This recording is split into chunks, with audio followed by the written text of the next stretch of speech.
Josh Green here for Seconds Out. Delighted to be joined by Carl Greaves here in Coventry ahead of the Boxer tournament. How's the excitement ahead of this one? Yeah, looking forward to it. Really exciting nights these, and all the kids put it all on the line, and it's what you want for TV. It's a fantastic opportunity for some of these fighters. That's what it is, really, a massive opportunity for them. An opportunity I'm sure many of them have been waiting for some time, but if they win this, excuse the pun, the sky's the limit. Exactly, it gives him a contract with Boxer. So, like you say, my kid I've got, Otis Lookham, he's had one fight. It's a dream come true for him. He couldn't believe it when I called him and told him I've got him in the tournament. And he's a good fighter, Otis. He could surprise a few. So, dream come true for him, this is. As casual fans look over the tournament, there may be names that they're not too familiar with. Do you think come the end of this there's going to be somebody who they look to and we could see on Sky in the future for years to come? Yeah, definitely. Like you say, there's a few lads that's not really well known, a few rookie pros, as they say, in it, and obviously there's a few that's had a good bit of experience, like the Ryland Charltons and the Sean Coopers. But all in all, it's an open competition. Anybody can win it. 3 rounds, give it everything you've got, and let's see who's going to be the last man standing. But my man Otis is very confident. He's had a look around the tournament. He's 6 foot, which is obviously really tall for a lightweight.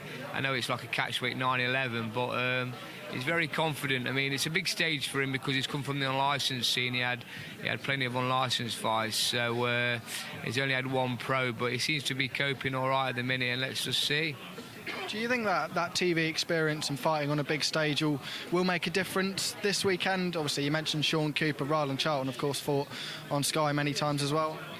Yeah, I mean, some kids could freeze under the spotlight. I mean, obviously, I remember my first fight live on Sky Sports when I fought for the British. I was like a rabbit in the headlights on my interviews, and they were that bad they never even got played. So it just depends how you cope under the pressure, under the lights. It's a big lot of difference between fighting on a small old show and fighting live on Sky Sports under the main lights, the big lights, as they say, and with a lot of eyes on you, and obviously going out to thousands on TV. So it can make or break some kids, but we'll see. I mean, a lot of these are confident kids, and they seem like they're coping with the pressure at the minute.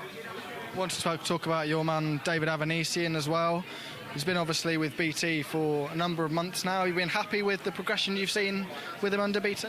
Yeah, very happy. Obviously, it's very difficult at the minute with the circumstances. I mean, David's WBC #2 in the world. Obviously, Virgil Ortiz withdrew and went to fight Michael McKinson, which didn't happen. So we're left at the minute waiting for the WBC to announce who they're going to fight. So we're just waiting. In the meantime, Queensbury, Frank Warren, they did a really good thing and got David out, kept him busy, kept him active. I know there was a lot of criticism over the opponent, Ascari Metz, but at the present time and in the situation was in, he was the only one available. So we got him. He was unbeaten, bit of an unknown quantity, and David went out and destroyed him, just like he has everybody else at European level. So we'll see what the future holds. But we're just waiting for the WBC to announce who David's going to fight for the right to fight the winner of Ugas and Spence for the WBC title. Is that the case now? Just a bit of a waiting game for yourself and David? Yeah, it's a waiting game. Obviously, if nothing's happening on the world scene, we'll defend the European. Just like you say, we've just got to keep David active, keep him busy. And if it means fighting the likes of Ascari Metz, then we'll have to. But, I mean, it's no fault of our own. We're just fighting who's put in front of us, and whoever who's put in front of David is doing a number on. And we're ready for the world scene. As you can see, he's took over Europe now, and we need that world title shot. But it's not as easy as people think, you know what I mean? There's a lot of politics involved and what have you, but he'll be ready. Obviously, it is Spence fight week, Carl. I mean, how do you see this one going when we reach Saturday with Errol Spence?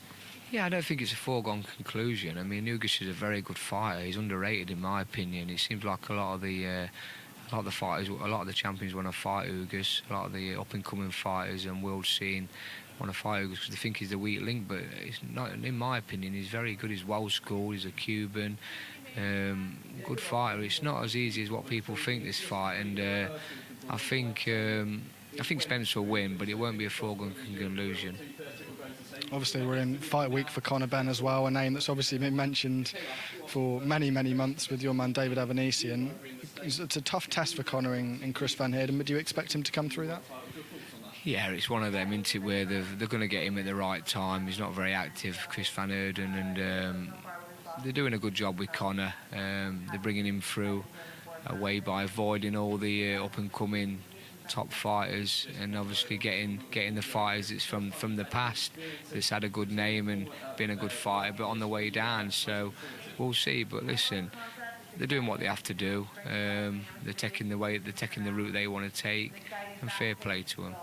Do you think it's just a matter of time before we see Conor on a world stage fighting for a world title? Or? I don't know. It's difficult, isn't it? I mean, obviously the world scene in the welterweight division is red hot. You know what I mean? They're very good fighters in that division, as you can see, and we're in the same position with David, really, in the waiting game, and we'll have to see what happens.